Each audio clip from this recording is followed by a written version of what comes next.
बिस्मिल्लाहिर्रहमानिर्रहीम। हदीस नबवी।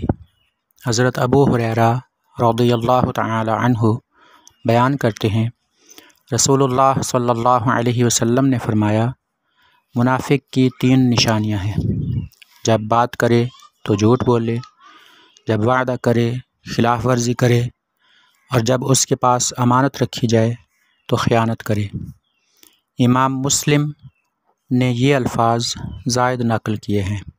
अगरचे वो रोज़ा रखे, नमाज पढ़े और वो मुसलमान होने का दावा करे।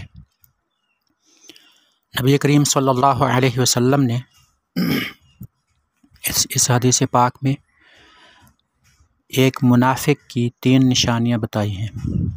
याद रहे कि मुनाफिक की 2 किस्में हैं, मुनाफिक एतिकादी और मुनाफिक अमली। मुनाफिक एतिकादी उस शख्स को कहते हैं जो बज़ाहिर मुसलमान हो और अपने दिल में वो इस्लाम को सच्चा तसव्वुर ना करता हो।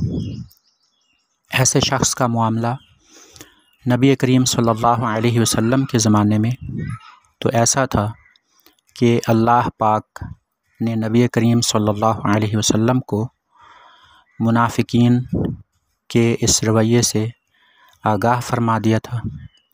जहाँ तक हमारे ज़माने की बात है तो हम ऐसे मुनाफिक को पहचान नहीं सकते, क्योंकि दिल का और नीयतों का मामला वो अल्लाह जानता है। इस हदीस पाक में मुनाफिक की 3 निशानियाँ बताई गई हैं। अगर ये निशानियाँ एक शख्स में पाई जाती हैं और वो शख्स मुसलमान होने का दावेदार भी है, रोज़ा रखता है, नमाज पढ़ता है,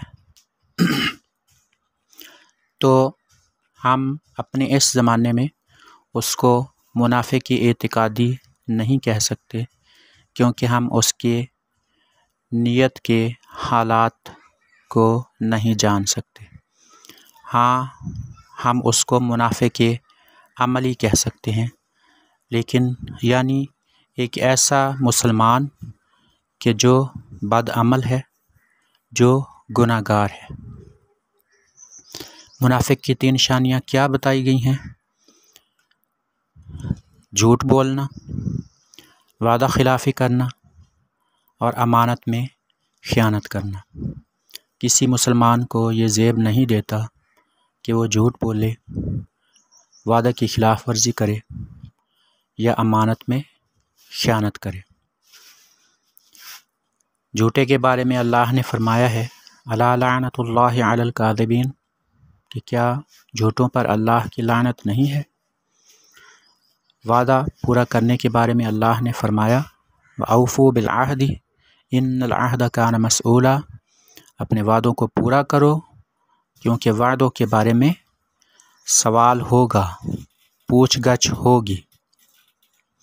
और अमानत में ख़यानत करना ये एक बहुत बड़ा नक्स होता है किसी आदमी में, कि उसके पास एक चीज़ रखी गई है और वो उसमें हेर फेर करता है। ये किसी मुसलमान के लिए उसके शायान शान बात नहीं है और एक गुनाह है। अल्लाह पाक हमें अमली निफाक की बातों से, यानी निफाक के आमाल से अपनी पनाह में रखे।